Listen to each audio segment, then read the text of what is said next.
Привет! Я все еще Павел Андреев, и вы смотрите ТОП-7.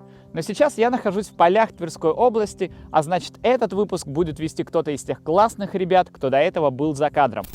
Ну, класс. И кто будет ведущим? В смысле ты уже снимаешь? Ну что ж, удачи им, а вам приятного просмотра. Всем привет, меня зовут Нина, это 8-й выпуск ТОП-7. Но вообще это подстава, конечно. Как всегда, мы коротко расскажем о главных новостях и событиях прошедшей недели по версии 7 на 7. А сегодня я от себя по такому случаю добавлю. Поэтому приятного аппетита, подписывайтесь на канал, жмите на колокольчик, все же так на ютубе делают.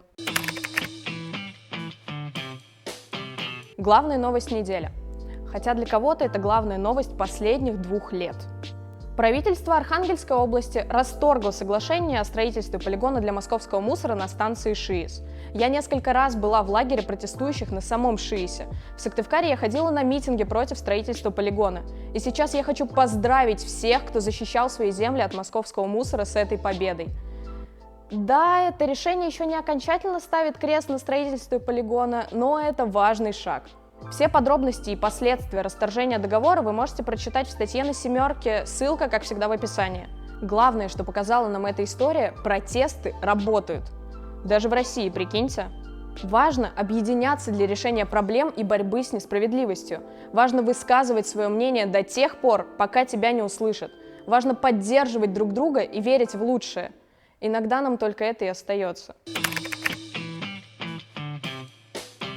Итак, мы плавно перешли к следующему громкому инфоповоду.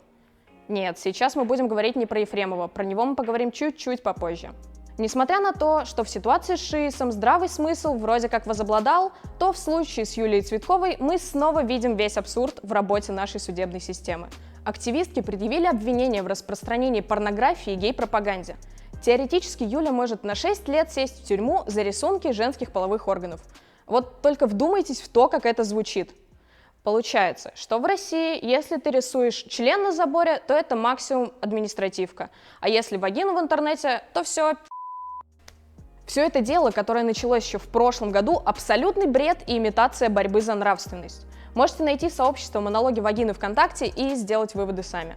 Множество активистов и правозащитников уже поддержали Юлю одиночными пикетами и публикациями в соцсетях.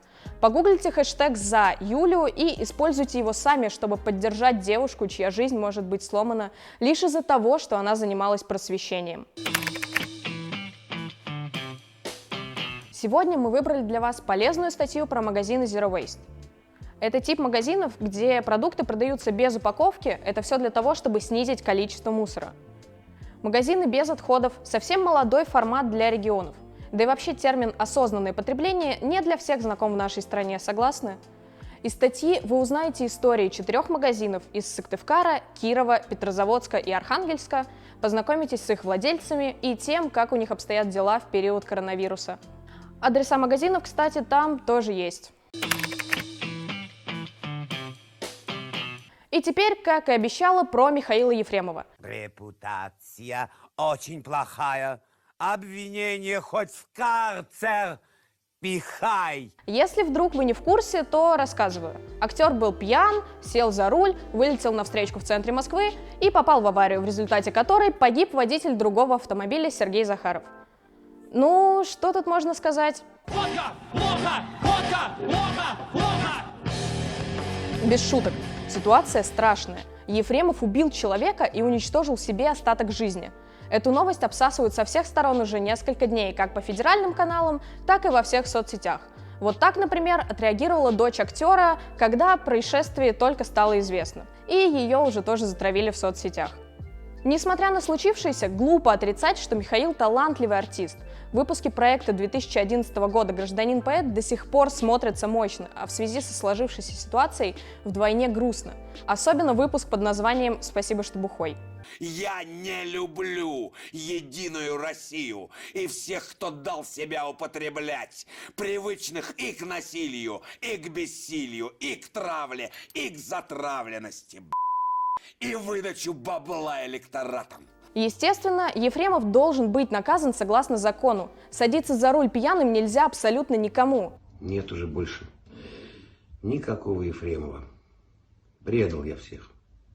Простите, пожалуйста. Больше сказать нечего.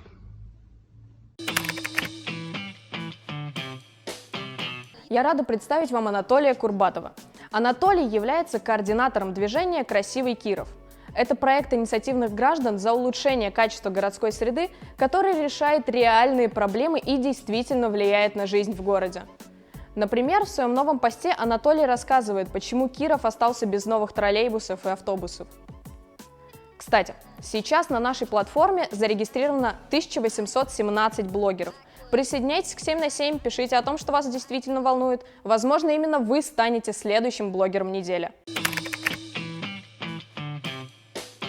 В XIX веке поэт Петр Андреевич Вяземский писал: «Если бы отвечать одним словом на вопрос, что делается в России, то пришлось бы сказать «крадут». Да-да, это оригинал известной фразы про «пьют и воруют», которая ошибочно приписывают Салтыкову-Щедрину. Так и как же искоренить воровство из нашего менталитета? Ну, конечно же, идти учиться в школу районной антикоррупции. Вот это поворот! Это образовательный проект, цель которого познакомить активистов с подходами к мониторингу, противодействию и профилактике коррупции со стороны власти. Сейчас как раз начинается прием заявок от жителей регионов, желающих принять участие в проекте. По результатам анализа заявок будут выбраны города, в которых пройдут занятия. И это будет единственная школа, где невозможно будет купить оценку на экзамене. 10 лет назад я занималась в театральном кружке, заканчивала 8 класс и притащила домой котенка втайне от мамы. А сейчас, как вы видите, я веду шоу на YouTube-канале 7 на 7. А что изменилось в вашей жизни за 10 лет? Напишите в комментариях. Вы уже поняли, к чему я все это говорю? С 7 июня 7 на 7 исполнилось 10 лет. В честь юбилея мы запустили краудфандинг, и теперь каждый из вас может поддержать рублем независимую журналистику в регионах России. Слоган этой кампании вы можете увидеть прямо на моем свитшоте. Правда, он классный? Если хотите такой же, то прыгайте с двух ног прямо по ссылке под этим видео. Там также есть классные дождевики и термокружки. Я не буду говорить, почему важно поддержать 7 на 7, потому что уже множество журналистов, активистов и политиков рассказали все это вот в этом видео. Я там, кстати, тоже есть. Поэтому смотрите видео, поддерживайте 7 на 7.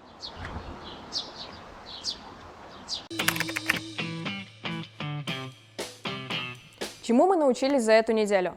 Нужно всегда бороться до конца, никогда не садиться за руль пьяным, не отпускать Пашу в отпуск и самый красивый мерч у 7 на 7. И всем пока, с вами была Нина, может быть, еще увидимся. А, да, и как там Паша делает в конце? Сделаем Россию горизонтальной.